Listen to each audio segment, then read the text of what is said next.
Hello and welcome everybody to Parcham classes. Parcham classes के polity sessions में मैं दिलीप पुरी आप सभी का एक बार फिर से बहुत बहुत स्वागत करता हूं। पॉलिटी में जो हम टॉपिक कर रहे हैं, जो चैप्टर कर रहे हैं, वो है प्रेसिडेंट ऑफ इंडिया। और प्रेसिडेंट ऑफ इंडिया पे एक क्लास हम ऑलरेडी ला चुके हैं। आज जो पार्ट पढ़ेंगे प्रेसिडेंट का, वो पढ़ेंगे पावर्स ऑफ द प्रेसिडेंट। सो क्या होती हैं powers of the president? President क्या होता है, किस तरीके से इसमें ऑफिस में वैकेंसी क्रिएट होती है, क्या इसके एलिजिबिलिटी क्राइटेरिया होता है, किस तरीके से इसका इलेक्शन प्रोसेस होता है, इलेक्टोरल कॉलेज क्या होता है, ये सब हम लास्ट लेक्चर में कवर कर चुके हैं। आज हम बात कर रहे हैं जो हमारा हेड ऑफ स्टेट है, जो हमारा first citizen of our country है, इनके पास क्या क्या पावर रहती हैं, क्या क्या इनके पास अधिकार हैं, क्या क्या इनके पास पावर्स हैं, किस किस एरिया पे ये काम कर सकते हैं। तो ये जानकारी लेंगे। और दूसरा ये देखेंगे क्या इनकी ये जो पावर्स हैं ये डिस्क्रिशनरी पावर्स हैं, क्या ये अपनी मर्जी से इन पे डिसीजन ले सकते हैं या इन पावर को एक्सरसाइज कर सकते हैं, या ये किसी की एडवाइस पे काम करते हैं तभी ये पावर्स एक्सरसाइज की जा सकती हैं। तो इसके ऊपर चर्चा रहेगी, आज का टॉपिक इसके ऊपर रहेगा। लेकिन टॉपिक चालू करने से पहले हमारा छोटा सा प्रिल्यूड।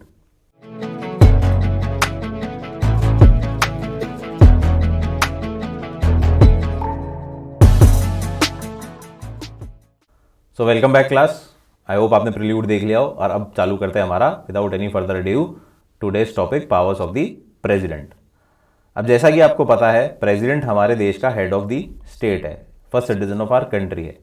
तो अब इतने बड़े लेवल का आदमी है, इतने बड़े लेवल का ओहदा है, आदमी से जेंडर स्पेसिफिक नहीं है, क्योंकि महिला आज की तारीख में हमारी महिला प्रेसिडेंट है, श्रीमती द्रौपदी मुर्मू। तो आदमी से कॉन्टेक्स्ट ये नहीं लीजिएगा, आदमी से मतलब है ऑफिस की बात कर रहा हूँ मैं, प्रेसिडेंट की। तो जब इतने बड़े लेवल के ओहदे का ऑफिस है तो ऑब्वियस सी बात है इनके पास कुछ ना कुछ पावर्स होंगी, और सारे एग्जीक्यूटिव एक्शन इनके नाम पे लिए जाते हैं। तो ये तो ऑब्वियस है कि इनके पास कोई ना कोई पावर्स होंगी। लेकिन क्या वो पावर्स इनकी रियल पावर्स हैं? क्या इनके पास रियल पावर्स हैं कि एक्शन पावर्स, इनके पास रियल एक्शन ये ले सकते हैं, या इनको किसी न किसी की एडवाइस पे काम करना है? तो ये इंपॉर्टेंट बात है। तो अब आपको जैसा पता है कि हमने पहले ही लेक्चर में डिस्कस कर लिया था कि president is a ceremonial post. ये एक नॉमिनल पोस्ट है, नॉमिनल हेड है, डी और हेड है, नेम से एक हेड है। जो रियल हेड होता है हमारे देश में वो कौन होता है? पार्लियामेंट्री फॉर्म ऑफ डेमोक्रेसी में कौन होता है? वो होता है प्राइम मिनिस्टर, जो आज है नरेंद्र मोदी जी।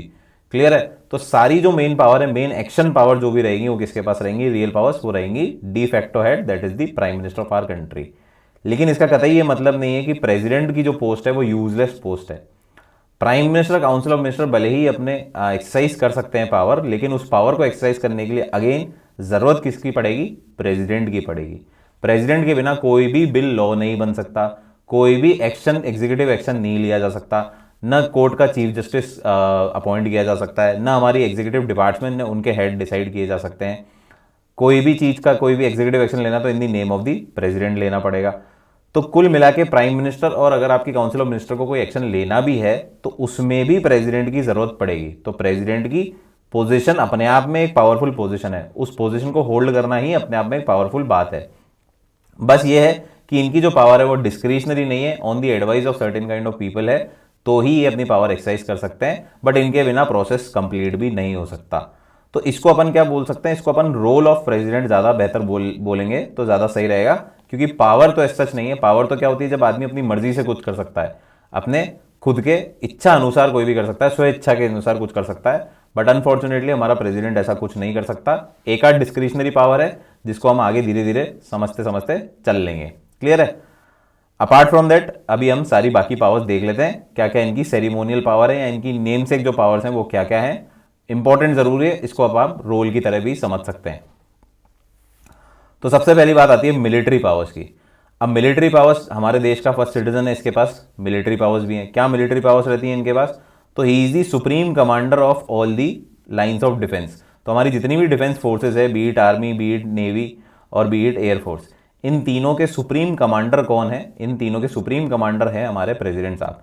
इन्हीं के प्रोक्लेमेशन या इन्हीं के अनाउंसमेंट के बाद ये तीनों फोर्सेस काम में आती हैं। तो किसी भी कंट्री से अगर हमारे को वॉर डिक्लेयर करनी है, या हमारे को पीसफुल अग्रेशन मीट आउट करना है, या फिर हमारे को पीस डिक्लेयर करनी है, आफ्टर वॉर हमारे को पीस डिक्लेयर करनी है, तो ये सारी चीजें डिक्लेरेशन कौन करेगा? ये सारे डिक्लेरेशन करेगा हमारा प्रेसिडेंट। और उसी के बाद किसी के साथ आप वॉर छेड़ सकते हो या वॉर खत्म कर सकते हो। लेकिन प्रेसिडेंट ये अपनी मर्जी से कि बोले कल को मेरे को एक कंट्री पसंद नहीं है कि भाई मेरे को तो श्रीलंका अच्छा नहीं लगता, श्रीलंका के साथ वॉर छेड़ दो, तो ऐसा नहीं कर सकता प्रेसिडेंट। अपनी इच्छा अनुसार काम नहीं कर सकता। It has to be approved by the parliament. तो यहीं पे पहली पावर में हमारे को क्या दिख गया, प्रेसिडेंट के पास डिस्क्रिशनरी पावर नहीं है, स्वेच्छा वाली पावर नहीं है कि अपनी इच्छा से कुछ कर सकूं, उनको किसी न किसी का अप्रूवल या एडवाइस ही लेनी पड़ेगी, either the approval of the parliament और the advice of prime minister और काउंसिल ऑफ मिनिस्टर, तभी ये कोई काम कर सकते हैं। बट ये जरूरी है कि इनके बिना काम होगा भी नहीं। क्लियर है? तो इजी सुप्रीम कमांडर, इसलिए इनको क्या बोला गया, सुप्रीम कमांडर। ये कमांड इनका चलेगा, मेन आवाज जो चलेगी वो फाइनल किसकी चलेगी, इनकी चलेगी। ये बोलेंगे कि हमारे को पाकिस्तान से लड़ाई करनी है, we are at war with Pakistan, तो ही वॉर माना जाएगा। क्लियर है? So is the supreme commander, this is the military power vested with the president. फिर आती है इमरजेंसी पावर। अब इमरजेंसी पावर क्या है? इमरजेंसी पावर हमारे देश में कभी भी ऐसी कोई आपातकालीन सिचुएशन हो जाए या ऐसी कोई हालात हो जाए कि हमारे देश में भुखमरी फैल रही है या वॉर हो गई या एक्सटर्नल अग्रेशन हो गया या इंटरनल डिस्टर्बेंस क्रिएट हो रहा है, दंगे हो रहे हैं, फसाद हो रही है, और इस लेवल तक पहुंच गया कि हमारे पूरे देश की जो हमारी जनता है वो अस्त त्रस्त हो रही है, व्यस्त हो रहा है, सब कुछ हमारा नष्ट हो रहा है, नॉर्मल सर्कमस्टांसेस नहीं है, एक्स्ट्रा ऑर्डिनरी सर्कमस्टांसेस है, हमारे देश में आपातकालीन की सिचुएशन बनी हुई है। तो उस केस में क्या होता है, प्रेसिडेंट इमरजेंसी डिक्लेयर कर सकता है। प्रेसिडेंट आपातकालीन घोषणा कर सकता है कि भैया अब हमारे देश में इमरजेंसी डिक्लेयर कर दी गई है, अब सारी की सारी फोर्सेस क्या है, सेंटर के पास आ चुकी हैं। सारी फोर्सेस क्या होती है जनरली ऐसी इमरजेंसीज में, सेंटर ओवरटेक कर लेता है, तो स्टेट का अस्तित्व नहीं रहता, बाकी किसी डिपार्टमेंट का अस्तित्व नहीं रहता, सब कुछ सेंट्रल गाइडेंस में चलता है, central takes all the power. तो ये जो इमरजेंसी होती है, 3 टाइप की इमरजेंसी डिक्लेयर की जा सकती है, 3 ऐसे सर्कमस्टांसेस हैं जब इमरजेंसी डिक्लेयर की जा सकती है। तो सबसे पहला होता है national emergency, article number 352। National emergency 3 चीजों पे डिक्लेयर की जा सकती है। Either we are war with some country, किसी भी देश से हमारी वॉर हो गई, जंग छिड़ गई, तो हम नेशनल इमरजेंसी डिक्लेयर कर सकते हैं। किसी भी प्रकार का एक्सटर्नल अग्रेशन कर रहा है, एक्सटर्नल अग्रेशन हो रहा है, जैसे चाइना करता रहता है, छेड़छाड़ करता रहता है, तो ये एक्सटर्नल अग्रेशन हो रहा है और ये अग्रेशन इतना बढ़ जाए कि हमारे देश में हालात खराब हो जाएं, तो भी क्या हो सकता है, नेशनल इमरजेंसी लगाई जा सकती है। तीसरा होता है आर्म्ड रिबेलियन। अब आर्म्ड रिबेलियन क्या है, पहले इसको बोलते थे इंटरनल डिस्टर्बेंस, तो ये आर्म्ड रिबेलियन एक नया वर्ड दिया गया है इसी 3rd पॉइंट को, पहले इसको इंटरनल डिस्टर्बेंस बोला जाता था। तो जब भी देश में ऐसे हालात बने कि अंदरूनी हालात बड़े खराब हो गए, जिससे काफ़ी सारी प्रॉपर्टी लोगों का नष्ट हो रही है, जान जा रही है लोगों की, या ऐसे हालात बन रहे हैं जिसकी वजह से माहौल खराब है, तो नेशनल इमरजेंसी डिक्लेयर की जा सकती है। लेकिन क्योंकि नेशनल इमरजेंसी एक ऐसा कंसेप्ट है जिसको आप जो इंटरनल डिस्टर्बेंस है जिसको आप डिफाइन नहीं कर सकते। आप छोटे से दंगे को भी इंटरनल डिस्टर्बेंस बता सकते हैं, आप किसी दंगे, एक सिटी में कोई हरकत हो रही है तो उसको भी आप इंटरनल डिस्टर्बेंस बता सकते हैं, या पीसफुल प्रोटेस्ट हो रही है लेकिन खूब सारी भीड़ जुट के ये काम कर रही है तो भी इंटरनल डिस्टर्बेंस बता सकते हैं। तो इसी तरीके का इंटरनल डिस्टर्बेंस वर्ड, क्योंकि वेग वर्ड है, इसका बहुत क्लियरली डिफाइंड नहीं है, डेफिनेशन हम नहीं ले सकते, और इसी का फायदा उठाते हुए इंदिरा गांधी ने 1975 में इमरजेंसी लगाई, क्योंकि इंटरनल जो डिस्टर्बेंस था वो कहीं पे भी डिफाइंड नहीं है। तो उस समय क्या हुआ, इंदिरा गांधी के अगेंस्ट जो भी प्रोटेस्ट हो रही थी by the students community, Gujarat में हो रही थी, बिहार में हो रही थी, उनके प्रोटेस्ट चल रहे थे, साथ ही साथ जो अपोजिशन लीडर्स थे वो एक साथ एकजुट होकर प्रोटेस्ट कर रहे थे। तो ऐसी सिचुएशन इंदिरा गांधी ने प्रोक्लेम कर दी कि this is the situation of internal disturbance. तो अब उन्होंने प्रेसिडेंट को ऑर्डर दिया कि अब आप, क्योंकि on account of internal disturbance, आप इमरजेंसी डिक्लेयर कर दीजिए। तो इंटरनल डिस्टर्बेंस एक वर्ड है जो कि वेग है, क्लियर नहीं है, स्पेसिफिक नहीं है, बहुत सारी चीजें इसके अंदर आ सकती है, लेकिन वो ऐसी स्थिति नहीं बनाता कि उसको हम नेशनल इमरजेंसी में काउंट कर लें और नेशनल इमरजेंसी थोप दें। तो इस चीज से बचने के लिए बाद में इसको क्या किया गया, इसको आर्म्ड रिबेलियन वर्ड दे दिया गया। आर्म्ड रिबेलियन का मतलब होगा कब भी ऐसा प्रोटेस्ट हो जिसमें हथियारों का इस्तेमाल हो, लोगों की जानें जाएं, नष्ट हो, हथियारों का इस्तेमाल हो, तो ही नेशनल इमरजेंसी जैसी सिचुएशन क्रिएट होगी और फिर देश में नेशनल इमरजेंसी लगाई जाएगी। ऐसे छोटे मोटे कारणों पे आप नेशनल इमरजेंसी नहीं लगा सकते, स्टेट की पावर्स अपने पास नहीं ले सकते, सब कुछ सेंट्रल कंट्रोल में नहीं कर सकते। There to have some armed rebellion, बिल्कुल घातक रिबेलियन हो और हथियारों के साथ हो, तो ही आप नेशनल इमरजेंसी लगा सकते हो। तो नेशनल इमरजेंसी लगाई जाती है आर्टिकल नंबर 352 में, और इसको प्रोक्लेम कौन करेगा और इसको अनाउंस कौन करेगा, ये करेगा हमारा president. But again national emergency वो अपनी इच्छा से नहीं लगा सकते, जब उनके पास ऐसी एडवाइस आएगी तो ही वो नेशनल इमरजेंसी या किसी भी प्रकार की इमरजेंसी थोप सकते हैं भारत देश पे। फिर एक होता है प्रेसिडेंट रूल। अब जैसे नेशनल इमरजेंसी पूरे देश के लिए होती है, वैसे ही स्टेट स्पेसिफिक अगर बात करेंगे, एक ज्योग्राफिकल स्टेट की मैं बात करूंगा, तो वहां पे लगाया जाता है प्रेसिडेंट रूल, या फिर इसको हम स्टेट इमरजेंसी भी बोलते हैं, स्टेट इमरजेंसी भी बोलते हैं प्रेसिडेंट रूल को। ये लगाई जाती है आर्टिकल नंबर 356 के द्वारा, जैसे वो 352 थी, ये 356 है। स्टेट इमरजेंसी के क्या कारण होते हैं, तो स्टेट इमरजेंसी के कारण होते हैं कि जब सेंटर और स्टेट के बीच में विवाद हो जाए, स्टेट जो है वो सेंटर के डायरेक्शन नहीं मान रहे या सेंट्रल गवर्नमेंट के जो निर्देश हैं उनका पालन नहीं किया जा रहा, उनसे एंटी हो रहा है, उनसे कॉन्फ्लिक्ट क्रिएट हो रहा है, स्टेट अपने अनुसार बिहेव कर रहा है, सेंट्रल गवर्नमेंट के यूनियन गवर्नमेंट के अनुसार बिहेव नहीं कर रहा है, या फिर अनकॉन्स्टिट्यूशनल बिहेव कर रहा है, सेंटर के खिलाफ बिहेव कर रहा है, तो वो भी एक तरीके से अनकॉन्स्टिट्यूशनल ही है। कुल मिला के अगर स्टेट अनकॉन्स्टिट्यूशनल बिहेव कर रहा है, जो प्रोविजंस ऑफ द कॉन्स्टिट्यूशन है उसके तहत बिहेव न करके अपने अनुसार बिहेव कर रहा है, तो प्रेसिडेंट ये मान सकता है कि भैया यहाँ पे जो हालात हैं this is out of the constitution, unconstitutional, और उसको प्रोटेक्ट करने के लिए फिर वहां पे स्टेट इमरजेंसी लगाई दी जा सकती है, प्रेसिडेंट रूल लगाया जा सकता है, और ऐसा कई बार हमारे देश में लगाया गया है, स्टेट इमरजेंसीज क्रिएट की गई हैं। नेशनल इमरजेंसी एक ही बार हुई है 1975 में, फाइनेंशियल इमरजेंसी कभी नहीं हुई है। प्रेसिडेंट रूल हालांकि कई जगह लग चुका है, जहां पे भी स्टेट को लगता है कि भैया जहां पे भी प्रेसिडेंट को या सेंटर को लगता है कि state out of the constitution जाके काम कर रही है या विपरीत कर रही है कॉन्स्टिट्यूशनल प्रोविजंस के, या सेंटर स्टेट के कॉन्फ्लिक्ट इतने ज्यादा हैं, मिसयूज भी हो सकता है, सेंटर स्टेट के कॉन्फ्लिक्ट इतने ज्यादा हैं कि उसको प्रेसिडेंट रूल में दिखाया जा सके और प्रेसिडेंट रूल वहां पे लगाया जा सके। ऐसा जनरली कब होता है? जब सेंटर में दूसरी पार्टी हो और स्टेट में दूसरी पार्टी हो और दोनों ही अपने अगेंस्ट, अपने विचारधारा काफी अगेंस्ट हो, तो जनरली ऐसा यूज में लिया जाता है।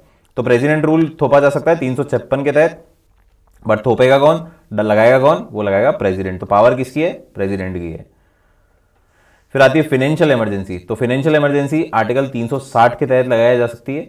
फाइनेंशियल इमरजेंसी में क्या होता है? जब भी हमारा देश फाइनेंशियल क्राइसिस में होगा, हमारे देश में भुखमरी फैल रही होगी, हमारे देश में इन्फ्लेशन रॉकेट हाई हो गया होगा, हमारे पास रिजर्व्स नहीं है, हम देश के को फीड नहीं कर सकते हैं, देश के जो रिजर्व्स देश चलाने के लिए चाहिए वो बिल्कुल खत्म हो गए हैं, डिप्लीट होने वाले हैं, डिप्लीट हो चुके हैं, फाइनेंशियल क्राइसिस क्रिएट हो चुका है पूरे भारत देश में, तो फाइनेंशियल इमरजेंसी लगाई जा सकती है। ऐसी सिचुएशन में क्या करती है? सेंटर वापस सारा कंट्रोल ले लेती है और अपने जितने भी उनके एम्प्लॉयज होते हैं या सरकारी खर्चे होते हैं उन सब में कटौती कर देती है। ठीक है, तो डिपार्टमेंट में सैलरीज लोगों की कट जाती हैं। हालांकि ऐसा कभी हुआ नहीं है, बट ऐसा हो सकता है। सन 1991 में ऐसा मौका मिला था। ऐसा मौका मिला तो क्या मतलब, ऐसा मौका बना था जब फाइनेंशियल इमरजेंसी लगी थी, लग सकती थी, लगी तो तब भी नहीं थी, लग सकती थी। फाइनेंशियल क्राइसिस के सिचुएशन थे, हमारे भारत देश के जो रिजर्व थे वो बस खत्म ही होने वाले थे, हफ्ते 2 हफ्ते के रिजर्व बचे थे। अगर वो नहीं होते तो हम बिल्कुल बड़ी गंदी हालत में आ जाते और हमारे यहाँ पे फाइनेंशियल इमरजेंसी लगना ऑलमोस्ट तय ही था। बट तभी thanks to LPG in the sense liberalisation, privatisation और ग्लोबलाइजेशन वाला कंसेप्ट हमारे भारत देश ने अपनाया। मनमोहन सिंह जी जो इसके वो थे टॉर्च बियरर थे, इन्होंने ये स्कीम यहाँ पे लागू करी जिससे हमारे भारत देश में पैसा आना क्रिएट वापस हुआ। तो एक सिचुएशन 1991 में थी जो ट्रेसपास कर दी हमने, अदरवाइज ऐसी सिचुएशन हमारे भारत देश में कभी और अभी थैंकफुली नहीं आई है। कोरोना में सिचुएशन अगेन थोड़ी बहुत बनी थी जब हमारे पास फाइनेंशियल बर्डन क्रिएट हो गया था, क्रेडिट खत्म हो गया था, तो ऐसा सिचुएशन क्रिएट हो सकती थी, बट फिर भी काफ़ी हमारे पास अभी रिजर्व था, तो अभी भी ऐसी सिचुएशन नहीं थी। बट अब आगे जैसे जैसे दिनमान बढ़ते जा रहे हैं, अलग अलग सिचुएशंस क्रिएट हो रही हैं, काफ़ी सारे देश, काफ़ी सारी दुनिया के काफ़ी सारे देशों की हालत स्थिति खराब है, तो यू नेवर नो कब क्या हो सके। फिर आता है हमारा डिप्लोमेटिक पावर। अब डिप्लोमेटिक पावर हमारी इंटरनेशनल पावर्स की बात कर रहा है, प्रेसिडेंट की इंटरनेशनल रिलेशन की बात कर रहा है। तो किसी भी प्रकार की international treaty agreement are negotiated and concluded on the behalf of the president. किसी भी देश से किसी भी प्रकार का ट्रीटी, संधि, अग्रीमेंट अगर हम कर रहे हैं, किसी भी प्रकार का ट्रेड का कर रहे हैं, वॉर का कर रहे हैं, पीस कर रहे हैं, पानी का कर रहे हैं, हवाई जहाज का कर रहे हैं, कुछ भी कर रहे हैं, किसी भी प्रकार की इंटरनेशनल ट्रीटी अगर हम साइन कर रहे हैं तो that has to be done under the name of the president और in the name of the president. सारे एग्जीक्यूटिव एक्शन वैसे भी प्रेसिडेंट के नाम पे ही लिए जाते हैं, तो इन्हीं के नाम पे सारी इंटरनेशनल ट्रीटी और अग्रीमेंट भी साइन किए जाते हैं। हाउएवर अपनी मर्जी से किसी से कोई ट्रीटी नहीं कर सकता president, approval of the parliament चाहिए। पार्लियामेंट जब बोलेगी तभी ये क्या होगा, ये आगे बढ़ाया जाएगा, इस ट्रीटी और इन पे काम किया जाएगा। प्रेसिडेंट अपनी मर्जी से किसी से भी ट्रीटी और अग्रीमेंट साइन नहीं कर सकता। तो again it is not a discretionary power, it is upon advice of somebody else. फिर आते हैं हमारे एग्जीक्यूटिव पावर से। अच्छा, अभी आगे एक लेजिस्लेटिव पावर आएगी। अभी अपन ने जैसे डिप्लोमेटिक कर ली, अब एक एग्जीक्यूटिव कर रहे हैं, अब आगे जाके एक लेजिस्लेटिव पावर्स आएंगी। तो लेजिस्लेटिव पावर्स को अभी अपन नहीं पढ़ेंगे, इसको जब अपन पार्लियामेंट के बारे में पढ़ेंगे और पार्लियामेंट प्रोसीजर के बारे में पढ़ेंगे तब उसको अपन उठाएंगे, क्योंकि उससे आप तब बेहतर रिलेट कर पाओगे। अभी क्योंकि आपको ज़्यादा पार्लियामेंट और पार्लियामेंट प्रोसीजर का प्रोसेस नहीं पता है, तो आपको थोड़ा सा कंफ्यूजन क्रिएट हो सकता है, या उस तरीके से बेहतर तरीके से आप उसको कनेक्ट नहीं कर पाओगे। तो ऐसी इन्फॉर्मेशन लेने का मतलब नहीं है जो हमारे को समझ नहीं है, तो इसको मैं जब आएगी जब मैं आपको कंटिन्यू करा दूंगा। क्लियर है? अभी के लिए अपन लेजिस्लेटिव पावर छोड़ेंगे, बाकी सारी पावर्स अपन क्योंकि आपको समझ आ जाएगी तो अपन क्लियर कर लेंगे। फिर आती है एग्जीक्यूटिव पावर्स। अब एग्जीक्यूटिव हमारी जो है यूनियन एग्जीक्यूटिव है, उसमें सबसे ऊपर हमारा प्रेसिडेंट है। ठीक है, he is the head of the state. और जितने भी एग्जीक्यूटिव एक्शन होते हैं हमारे देश में वो किसके नाम पे लिए जाते हैं, किसकी सील साइन लगती है एंड में, किसके नाम पे लिए जाते हैं, मतलब एंड में जो पेपर जो वैलिडेशन होगा वो किसका होगा, वो होगा प्रेसिडेंट में, in the name of the president of our country. तो ऑब्वियस ही बात है एग्जीक्यूटिव की जितनी भी मोटी पावर्स हैं वो किसके पास है, सारी की सारी प्रेसिडेंट के पास है। लेकिन वापस ये डिस्क्रिशनरी नहीं है।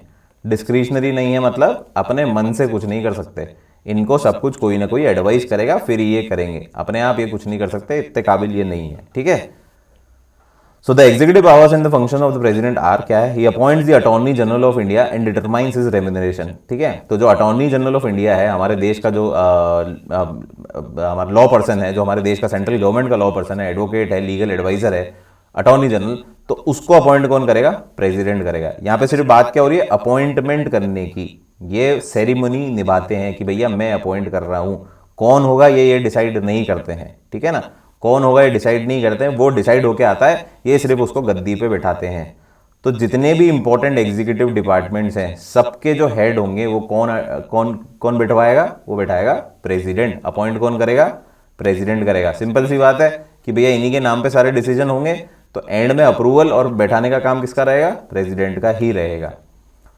सो ये appoint the following people, control and auditor general of India. अब control and auditor general of India जो हमारी एग्जीक्यूटिव का एक पार्ट है, इसका हेड भी कौन बनाएगा, ये हेड बनाएंगे जिसको कंट्रोल एंड ऑडिटर जनरल बोलते हैं, तो वो कौन बनाएंगे, वो बनाएंगे प्रेसिडेंट साहब। Chief election commissioner and other election commissioner जो हैं, जो हमारी इलेक्शन प्रोसेस को देखते हैं, तो ये वो बनाएंगे। चेयरमैन ऑफ यूपीएससी, जो आपके यूपीएससी कंडक्ट कराती है और यूपीएससी की पॉलिसीज डिजाइन करेंगी, उसका चेयरमैन कौन बनाएगा। देन स्टेट के गवर्नर, हर स्टेट पे सेंटर कंट्रोल किसके थ्रू रखती है, गवर्नर के थ्रू रखती है, क्योंकि चीफ मिनिस्टर तो वहां का ही होता है। चीफ मिनिस्टर तो वहां की असेंबली से निकल के ही आया है, वहां की पार्टी जिसकी मेजोरिटी है लेजिस्लेटिव असेंबली में, उसका जो लीडर है वो चीफ मिनिस्टर बन जाएगा, जिस तरीके से प्राइम मिनिस्टर बनता है। लेकिन सेंटर और स्टेट का जो रिलेशन है वो मेंटेन करता है प्रेसिडेंट गवर्नर के थ्रू। गवर्नर जो होता है वो एजेंट होता है प्रेसिडेंट का। हर स्टेट में गवर्नर बैठाया जाता है कि भैया कॉन्स्टिट्यूशनली, जो अभी अपन ने बात करी थी कि हमारी जो स्टेट है वो कॉन्स्टिट्यूशनल काम कर रही है या अनकॉन्स्टिट्यूशनल काम कर रही है, ये कौन इंश्योर करेगा, ये इंश्योर करेगा यहाँ वहाँ का गवर्नर, जिसको बैठाया किसने है, प्रेसिडेंट ने। तो जो भी गवर्नर होंगे, साथ ही साथ यूनियन टेरिटरी के जो लेफ्टिनेंट जनरल होते हैं या फिर एडमिनिस्ट्रेटर होते हैं, मोर और लेस लाइक गवर्नर ही होते हैं। स्टेट के जो होते हैं उनको हम गवर्नर बोलते हैं, जो यूनियन टेरिटरी के होते हैं उनको हम लेफ्टिनेंट गवर्नर या फिर एडमिनिस्ट्रेटर्स बोलते हैं। तो इन सबको बैठाता कौन है भैया, इनको कौन अपॉइंट करता है, इनको भी प्रेसिडेंट अपॉइंट करता है, बट वापस again not discretionary, on the advice only. फिर आता है finance commission of India, chairman and members. तो आपको कंसेप्ट समझ में आ गया होगा, सारी बड़ी बॉडीज के हेड कौन बैठाएगा, president बैठाएगा। He seeks administrative information from the union government. He can seek बोल सकते हैं इसको, कि अगर किसी भी अफेयर, एडमिनिस्ट्रेटिव अफेयर्स के बारे में इनको जानकारी लेनी है, किसी भी टॉपिक पे इनको जानकारी लेनी है यूनियन गवर्नमेंट से, तो ये ले सकते हैं कि भैया ये जो मुद्दा चल रहा है इस पर मुझे थोड़ा सा ब्रीफ करो, या इवन एक्सपेंड करके एक्सप्लेन करो मुझे डिटेल में कि क्या चल रहा है और किस तरीके से आप इसको आगे बढ़ाना चाहते हैं। ठीक है, तो ये पावर भी किसके पास है, प्रेसिडेंट के पास है। He requires PM to submit for consideration of Council of Minister any matter on which decision has been taken by a minister but which has not been considered by the council. अब क्या होता है, कोई भी decision जो president के पास जाता है, पीएम और काउंसिल ऑफ मिनिस्टर मिला के जो करते हैं, वो जनरली सबके थ्रू डिस्कस्ड होना चाहिए। जो पार्लियामेंट्री कन्वेंशन है वो क्या बोलता है कि आप कोई भी मिनिस्टर जो भी उस पर्टिकुलर डिपार्टमेंट का या पर्टिकुलर मिनिस्ट्री होल्ड कर रहा है, तो अगर वो कोई भी लॉ बनाना चाहता है या कोई भी चीज डिस्कस करना चाहता है, एज अ डिसीजन वो प्रेसिडेंट को प्रेजेंट करता है, और प्रेसिडेंट को लगता है कि सिर्फ ये एक मिनिस्टर की राय है, सिर्फ इकलौते एक मिनिस्टर की राय है, काउंसिल ऑफ मिनिस्टर के साथ इसका डिस्कशन नहीं हुआ है इन बात पे या इस लॉ पे या इस बिल पे, तो वो प्रेसिडेंट प्राइम मिनिस्टर को बोल सकता है कि भैया आप इस टॉपिक को ले जाओ और सारे की सारी काउंसिल ऑफ मिनिस्टर के सामने चर्चा करो, फिर जो वोट आए आप मेरे को भेजो कि भैया हाँ काउंसिल ऑफ मिनिस्टर अग्री करती है कि भैया ये चीज प्रेसिडेंट को प्रेजेंट करनी चाहिए। ठीक है, तो कोई सा भी consideration of council of minister, any matter on which decision has been taken by a minister, कोई भी एक मिनिस्टर अपनी इच्छा से कोई डिसीजन ले लेता है और वो कम्युनिकेट किया जाता है प्रेसिडेंट को, and upon receiving the communication president को लगता है कि नहीं यार ये तो डिस्कस्ड नहीं लग रहा, ये तो एक मिनिस्टर की चाह लग रही है, एक पर्टिकुलर मिनिस्टर का बायस न हो, इसको इंश्योर करने के लिए वो प्राइम मिनिस्टर को ऑर्डर देते हैं कि भैया आप पूरी काउंसिल ऑफ मिनिस्टर का डिसीजन मेरे सामने लेके आए, इसको चर्चा में ले सारी काउंसिल ऑफ मिनिस्टर के सामने। फिर आता है ही अपॉइंट्स नेशनल कमीशंस, ये अलग अलग तरीके की कमीशन बना सकते हैं to study the graph of schedule का, शेड्यूल ट्राइब्स इनकी किस तरीके से इनकी हालत चल रहे हैं, ये किस तरीके से आफ्टर इंडिपेंडेंस इनकी क्या ग्रोथ रही है, हम इनको प्रॉपर रिप्रेजेंटेशन दे पा रहे हैं या नहीं दे पा रहे हैं, इनका उत्थान हो रहा है या नहीं हो रहा है, या इनको और ज़्यादा इनका शोषण होता जा रहा है। तो इस सब चीज़ को स्टडी करने के लिए आप अलग अलग कमीशन बना सकते हैं, कमिटीज़ बना सकते हैं in relation to schedule caste, schedule tribes and other backward classes. ये पावर है किसके पास? प्रेसिडेंट के पास। Again not a discretionary power, discretionary तो कुछ है ही नहीं, करीब करीब आप सब कुछ एडवाइजेबल काम है, एडवाइस पे ही काम होगा, अदरवाइज काम नहीं होगा। Free appoints import inter state council, तो इंटर स्टेट काउंसिल जो होती है, जो कि दो स्टेट के बारे आपस के जो भी मतभेद हैं या जो भी इनके डिस्कशन के पॉइंट हैं या जो भी इनकी कॉन्फ्लिक्ट पॉइंट है उनको सुलझाने के लिए, या इन दोनों के रिलेशन आपस में, दो बॉर्डर स्टेट है तो इनके रिलेशन आपस में साथ सुलझाने के लिए, इनके अपॉर्चुनिटीज़ इन दोनों को कैश इन कराने के लिए इंटर स्टेट काउंसिल बनाई जाती है कि दोनों स्टेट की जो दोनों स्टेट की जो सरकारें हैं वो मिलके भी कुछ कदम उठा सकें, या कोई अगर उनमें मतभेद है तो उस मतभेद को सॉल्व कर सकें। इसके लिए इंटर स्टेट काउंसिल बनाई जाती है, और इसको बनाने का भी किसको पावर है, किसके पास इसका हक है? तो ये हमारे प्रेसिडेंट, राष्ट्रपति के पास ही है। He appoints administrator of union territories, ये मैं आपको बता ही चुका हूँ, जिस तरीके से गवर्नर स्टेट के होते हैं उसी तरीके से यूनियन टेरिटरी के lieutenant general, lieutenant governor, lieutenant governor या फिर एडमिनिस्ट्रेटर अपॉइंट किए जाते हैं। He can declare any area scheduled area and has powers with respect to the administration of scheduled area and tribal areas. ये कोई से भी एरिया को, जो हमारे भारत देश का कोई सा भी एरिया है, बंजर एरिया है जो अभी तक लोकेटेड नहीं है, या लोकेटेड इन द सेंस मतलब वहाँ पे अभी तक हमने सिटी ही नहीं करी है, टाउन प्लान नहीं करा है, कुछ भी नहीं करा है, जंगल में है, बीहड़ों में है, तो उन किसी भी एरिया को ये शेड्यूल्ड कास्ट एरिया या शेड्यूल्ड एरिया डिक्लेयर कर सकते हैं और उसका मैनेजमेंट, एडमिनिस्ट्रेशन अपने हाथों में ले सकते हैं। ये पावर इनके पास है, ठीक है। Rather than keeping it to any state government, जिस स्टेट का वो पार्ट है, ये किसी भी ट्राइबल एरियाज को शेड्यूल्ड एरिया घोषित करके उसका एडमिनिस्ट्रेशन अपने हाथ में ले सकते हैं। क्लियर है? So this is the executive power. अब आती है अपनी लेजिस्लेटिव पावर्स। तो लेजिस्लेटिव पावर्स को अभी नहीं करेंगे अपन, क्योंकि जैसे देखो, ही कैन समन और prorogue the parliament and dissolve the Lok Sabha. तो अब ये क्या, जब हम पार्लियामेंट को समझेंगे कि भैया समन और प्रोरोग ऑफ सेशन होता क्या है, तब बेहतर समझ पाएंगे। लोकसभा को डिसॉल्व करना, तो लोकसभा बनती कैसे है, फिर किस तरीके से मेजोरिटी प्रूव की जाती है, ये सारे कंसेप्ट जब हमारे को समझ आएंगे तो इसको ज़्यादा बेहतर समझ पाएंगे। तो इसको अभी के लिए हम लेजिस्लेटिव पावर को छोड़ देते हैं, इसमें कोई बहुत बड़ी बात है नहीं। आप जैसे जैसे पार्लियामेंट पढ़ोगे, पार्लियामेंट प्रोसीजर पढ़ोगे, मोशंस पढ़ोगे, आपको सब कुछ क्लियर हो ही जाएगा वैसे ही, और अपन इसको वापस डिस्कस कर ही लेंगे, ठीक है। फिर आता है अगला, judicial powers of the president. अब इनके पास जुडिशियल पावर्स भी हैं। ये वापस वही बात है कि पावर्स का मतलब क्या है, जुडिशियल रोल है इनका। कहीं ना कहीं ये जुडिशियल कैपेसिटी में कुछ रोल प्ले करते हैं, वो हम पढ़ेंगे। तो क्या है, appointment of chief justice and supreme court, high court जजेस आर ऑन हिम। अब वापस ये थोड़ा सा डिटेल्ड एक्सप्लेनेशन है, तो इसको हम डिटेल ना करके मैं आपको ऊपर से ब्रीफ दे रहा हूं कि जो चीफ जस्टिस होता है हमारे सुप्रीम कोर्ट का, एक होता है चीफ जस्टिस और बाकी होते हैं अदर जजेस। जो बेंच होती है, जो पूरी सुप्रीम कोर्ट की होती है, तो उसमें क्या होते हैं, एक तो बिल्कुल टॉप पे होता है जिसको बोलते हैं चीफ जस्टिस, और बाकी जो होते हैं वो अदर जजेस हो जाते हैं। क्लियर है? तो इस चीफ जस्टिस को अपॉइंट करने का, वापस अपॉइंट करने का टाइम, चुनने का जो प्रोसीजर है वो अलग है, वो अलग तरीके से चुन के आता है। सिर्फ इनको अपॉइंट, गद्दी पे बैठाने का काम किसका है, प्रेसिडेंट का काम है। ओथ दिलाने का काम किसका है, प्रेसिडेंट का काम है। और साथ ही साथ सुप्रीम कोर्ट और हाई कोर्ट के जो दूसरे जजेस हैं, जो दूसरे जजेस apart from the chief justice, जो भी दूसरे जज है, इनको भी क्या करना पड़ेगा, इनको भी अपॉइंट प्रेसिडेंट करेगा। सलाह कौन देगा, प्रोसेस क्या है वो अलग है, बट फाइनली अपॉइंट कौन करेगा, प्रेसिडेंट अपॉइंट करेगा। ये किस तरीके से होता है, ये भी हम जब जुडिशरी पढ़ेंगे हम, तब उसको हम किस तरीके से इनका प्रोसेस होता है तब इस पर डिस्कशन करेंगे। अभी के लिए आपको क्या करना है कि भैया अपॉइंटमेंट का काम, गद्दी पे बैठाने का काम, जो सेरेमोनियल काम है वो किसका है, रिचुअल काम है वो किसका है, वो है हमारे प्रेसिडेंट का काम है।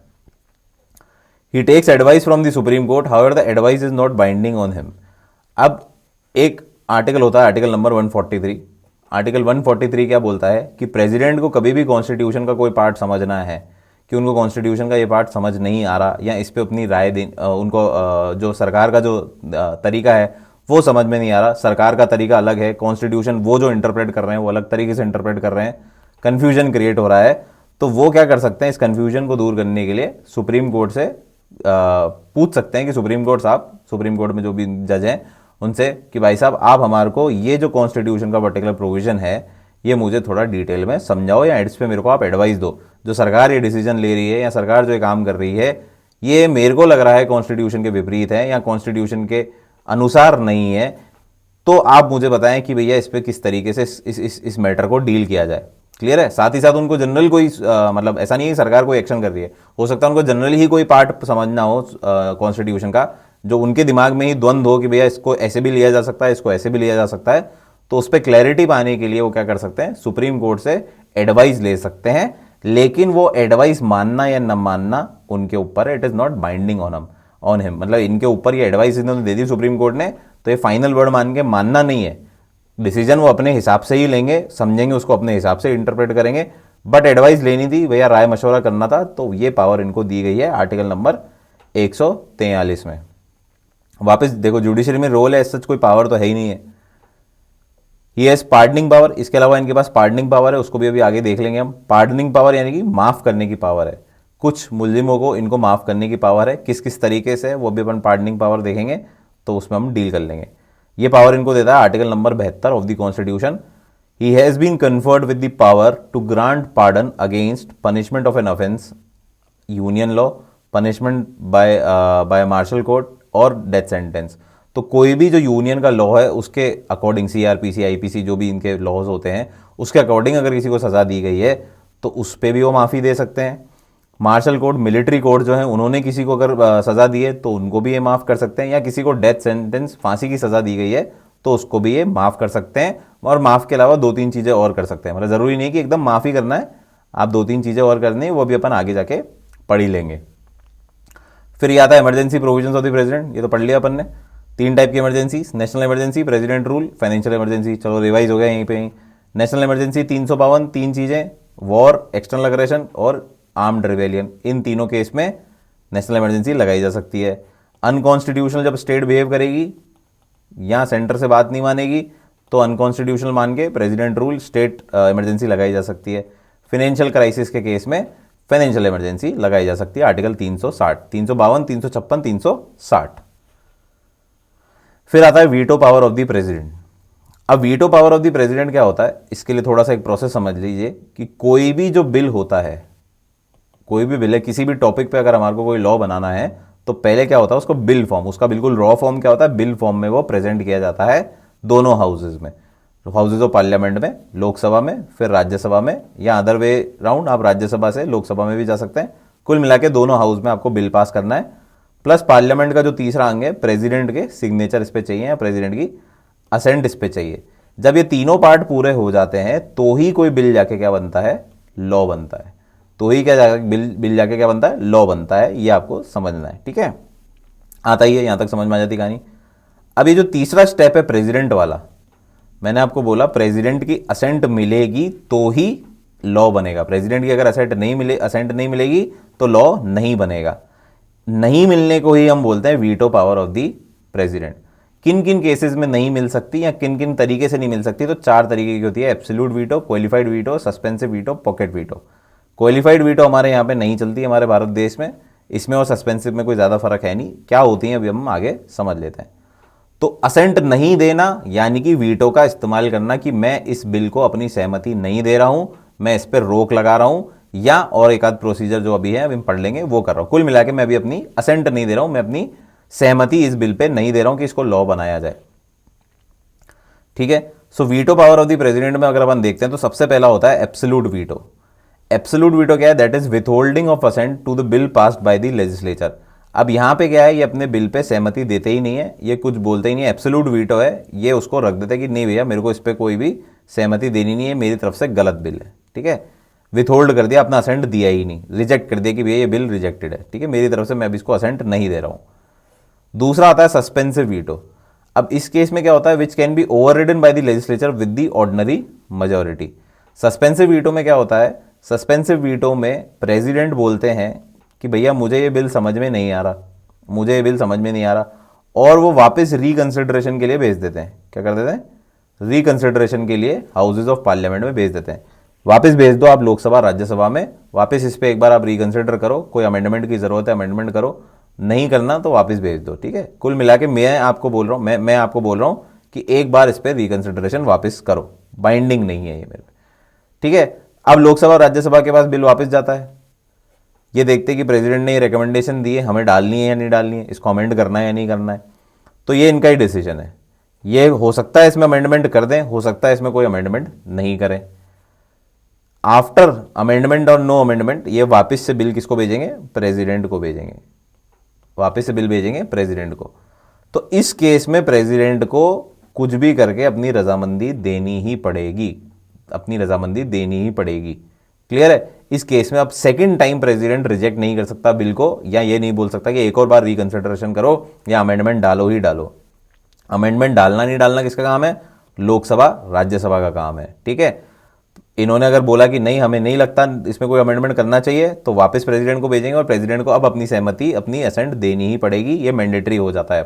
पहले केस में मैंडेटरी नहीं था, पहली बार ये रिकंसिडरेशन के लिए भेज सकते थे, बट जब दोबारा आ गया इसका मतलब जनता यही चाहती है। लोकसभा राज्यसभा का मतलब क्या है, जनता के प्रतिनिधि, रिप्रेजेंटेटिव ऑफ पीपल। तो जब दो बार इन्होंने बोल दिया कि भैया जनता यही चाहती है, तो जनता फिर यही चाहती है, फिर अकेला आदमी इसको बदल नहीं सकता। तो इसको मान लिया जाएगा कि अब it is binding on the president to give the assent. इसी प्रोसेस को, जो सस्पेंड करने के प्रोसेस को हम बोलते हैं यूज ऑफ सस्पेंसिव वीटो। तीसरा होता है पॉकेट वीटो। पॉकेट वीटो मतलब अपने को जेब में डाल देना। बिल आया, प्रेसिडेंट कोई एक्शन नहीं ले रहा, ना तो रिजेक्ट कर रहा है ना इसको अप्रूव कर रहा है। ठीक है, उन्होंने बिल अपनी जेब में डाल दिया, इस पर कोई भी एक्शन नहीं लिया जा रहा। हाँ, थोड़े टाइम बाद जो लेजिस्लेचर है वो बार बार पूछेगा तो उस पर उस अनुसार वो जवाब दे देंगे, बट अभी के लिए उन्होंने कोई बिल पे एक्शन नहीं लिया है। या तो सरकार चेंज हो जाएगी या इस बिल को वापस प्रेसिडेंट किया जाएगा। ठीक है, मतलब प्रेसिडेंट की तरफ से कोई एक्शन नहीं है, ये होता है pocket veto.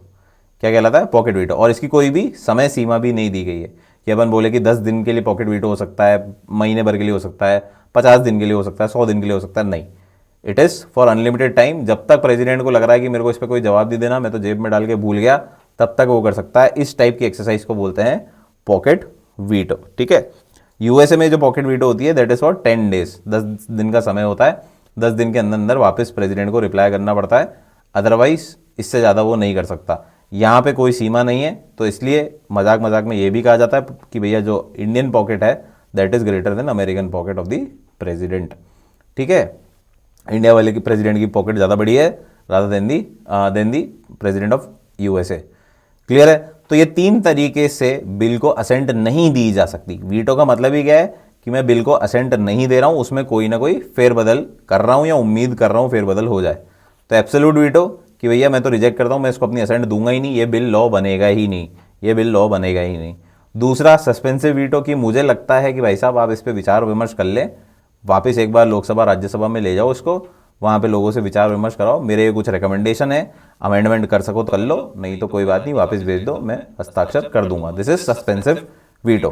Pocket veto has been put into the pocket, no action has been taken by the president, कोई भी एक्शन नहीं लिया जा रहा, पॉकेट वाले के बात भूल गए, न असेंट है न विथहोल्ड है। ठीक है, तो ये थी हमारी veto power of the president. फिर आता है pardoning power of the president, जो भी हमने थोड़ी देर पहले पढ़ा था, माफ करने की पावर। तो ये देता है article 72 article 72 of the constitution empowers the president to grant pardons to person who have been tried and convicted of any offence in all the cases. Union law, ये मैंने बता दिया, कोई भी एक ऑफेंस है यूनियन लॉ का, IPC का उल्लंघन है, सीआरपीसी का उल्लंघन है, कोई भी जो यूनियन लेवल लॉ है उनका उल्लंघन है, उसके अगेंस्ट आप क्या कर सकते हैं, अगर उसके अगेंस्ट आपको कोई क्राइम डिटेक्ट हुआ है और आपको सजा दी गई है तो उस पर पार्डन ग्रांट कर सकते हैं हमारे भाई साहब प्रेसिडेंट साहब। सिमिलरली अगर मार्शल कोर्ट ने करा है, कोर्ट मार्शल किया गया है, मिलिट्री कोर्ट्स ने दिया गया है के द्वारा किसी को पनिशमेंट दिया गया है, तो उसके ऊपर भी पार्डन मिल सकती है। या फिर किसी को फांसी की या मृत्यु की सजा दी गई है तो उसके ऊपर भी पार्डन मिल सकती है। अब पार्डनिंग पावर में क्या होता है, 5 तरीके की पावर्स हैं, 5 तरीके के लेवल हैं, आप ये मान ले। ठीक है, सबसे पहला पार्डन, सबसे पहला तो एब्सोल्यूट पार्डन है। It removes both the sentence and the conviction and completely absolves the convict from all sentences, punishment and disqualification. ये कोई भी इंसान जिसको लगता है जिसको कोई भी सज़ा दी है, किसी भी प्रकार की सज़ा दी है, सेंटेंस दिया है, कैपिटल पनिशमेंट दिया है, किसी भी प्रकार से दंड दिया है, वो सारे दंड कैंसिल कर दिए जाएंगे, सारे दंड कैंसिल कर दिए जाएंगे, उसको फ्री कर दिया जाएगा, एब्सटेन फ्रॉम एनीथिंग, सब कुछ फ्री है, एकदम एकदम फ्री नागरिक की तरह वो जी सकता है। ऐसी पावर भी हमारे प्रेसिडेंट के पास है। तो ये बहुत ही ज़्यादा बड़ी पावर है, बट इसको ऑब्वियसली बात है इतना ईजिली प्रेसिडेंट एक्सरसाइज नहीं कर सकते। क्यों नहीं कर सकते? क्योंकि जो कोर्ट्स हैं उन्होंने कोई डिसीजन दिया है तो कुछ सोच समझ के दिया होगा। ऐसा तो है नहीं कि प्रेसिडेंट को ज़्यादा समझदार है कोर्ट से, और अगर प्रेसिडेंट को ऐसा लगता है इसका मतलब ये ऑटोमेटिकली क्या बता रहा है, हमारे कोर्ट्स काबिल नहीं है। तो ऐसा पार्डन तो जनरली मिलता नहीं है, बट फिर भी प्रेसिडेंट हैज़ दी पावर कि भैया वो किसी के भी एकदम मुक्त कर सकता है किसी भी इंसान को, ठीक है। फिर होता है कम्यूटेशन। दूसरी जो पार्डन की एक पावर लेवल है वो क्या है, कम्यूटेशन। कम्यूटेशन में क्या है, एक सज़ा से दूसरी सज़ा में ट्रेवल कर दिया जाता है। कि अगर आपको फांसी की सज़ा है तो आपको उम्र कैद दे दी, आपको उम्र कैद है तो आपकी कैद कम कर दी, ठीक है। क्लियर है बात? आप पे इतने लाखों का पनिशमेंट है तो आप पे हज़ारों में आपको छोड़ दिया। कम्यूटेशन मतलब एक टाइप की सज़ा से दूसरी टाइप सज़ा में आपको कम्यूट कर दिया गया। क्लियर है? It denotes the substitution of one form of punishment for a lighter form. और ऑब्वियस ही बात है, अब टफ पनिशमेंट तो दोगे नहीं। कोर्ट ने जो पनिशमेंट बोली है, आप जो पार्डनिंग पावर का मतलब क्या है, माफ करने की पावर, यानी हल्का करने की पावर। ऐसा तो है नहीं कोर्ट ने जो पावर दी है उससे ऊपर और एक और पावर, एक और कोर्ट ने जो पनिशमेंट दी है उससे ऊपर आप कोई पनिशमेंट दे दोगे। ऑब्वियसली बात है, आप लाइटर पनिशमेंट दोगे। So it denotes a substitution of one form of punishment for a lighter form. For example, a death sentence में be commuted to rigorous imprisonment. तो डेथ सेंटेंस से किसी को फांसी की सजा है, उसको हमने क्या कर दिया, कठोर जेल दे दी, कठोर कारावास दे दिया, ठीक है। मतलब काम करते करते आपको जेल काटनी है। या किसी को रिगरस इम्प्रिजनमेंट है तो उसको नॉर्मल इम्प्रिजनमेंट दे दिया कि आप सिर्फ जेल में भर्ती हो, आप जेल में रहो, बस आपको जेल कर दिए। आपको रिगरस मेहनत नहीं करनी, काम नहीं करना, एक्स्ट्रा पहाड़ नहीं खोदने, एक्स्ट्रा काम नहीं करने, आप जाके जेल में बस अपना जीवन निकालो, ठीक है। तो क्या होगा, लाइटर लेवल ऑफ पनिशमेंट में उसको कम्यूट कर दिया जाएगा। तीसरा होता है रेमिशन। ये बेसिकली बात करता है reducing the period of the sentence. वहां पे क्या था, सजा बदली जा रही थी, भारी सजा से हल्की सजा दी जा रही थी। यहाँ पे सजा जनरली सेम है, बट आपका पीरियड क्या है, छोटा कर दिया जाएगा। तो अगर 14 साल की सजा है तो हो सकता है आपको 10 की कर दे, 7 की कर दे, इस तरीके से आपका पीरियड कम कर दिया जाएगा। For example, a sentence of rigorous imprisonment for 2 years may be remitted to rigorous imprisonment of 1 year। तो किसी को अगर कठोर कारावास था 2 साल का तो उसको कम करके हमने 1 साल का कर दिया। ये किया जा सकता है। रिस्पाइट आपको दिमाग में होना चाहिए, नाम से ही वैसे आपको समझ में आ जाएगा। रिस्पाइट क्या है, denotes awarding a lesser sentence in place of originally awarded due to some special fact. ये बिल्कुल कम्यूटेशन की तरह है कि भैया एक भारी पनिशमेंट से आपने दूसरी हल्की पनिशमेंट में उसको ट्रांसफर कर दिया। वहां पे क्या था, कम्यूटेशन में भी यही था, भारी पनिशमेंट से दूसरी पनिशमेंट में आपने ट्रांसफर कर दिया, बट बेस्ड ऑन लॉजिक, ठीक है। यहां पे क्या है, based on physical disability of a convict और the pregnancy of a woman offender. तो किसी की मजबूरी है कि यार वो बुढ़ा है या काबिल नहीं है या डिसेबल है, वो ये सेंटेंस नहीं कर पाएगा, तो उसको हमने क्या कर दिया, हल्की सजा दे दी। या औरत है और गर्भवती है, प्रेग्नेंट है, तो उसकी सजा हमने क्या कर दी, लाइटर ट्रेवल कर दी, लाइटर में शिफ्ट कर दी। जो मेन रिगरस था तो उससे सिंपल इम्प्रिजनमेंट हमने बना दिया।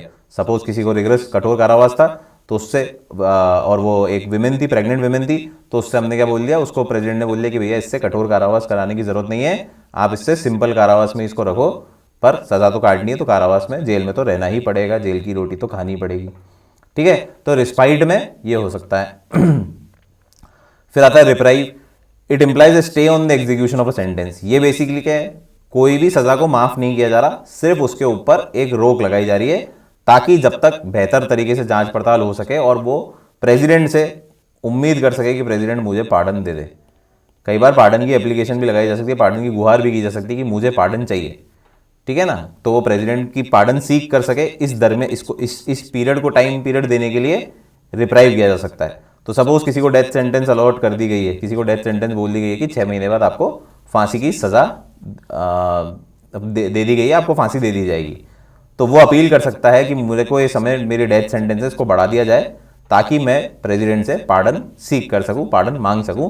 और अगर उनको लगता है तो दे देंगे, नहीं लगता तो फिर आप मेरे को वैसे ही लटका तो वैसे ही रहो, तो 2 महीने बाद लटका देना है या 10 महीने बाद लटका देना।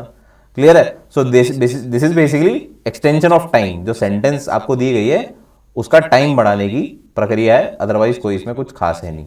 तो 5 तरीके की पार्डन भी आपको समझ में आ गई, माफी भी समझ में आ गई। फिर आता है एक ordinance making power of the president. ये लास्ट पावर है आपकी।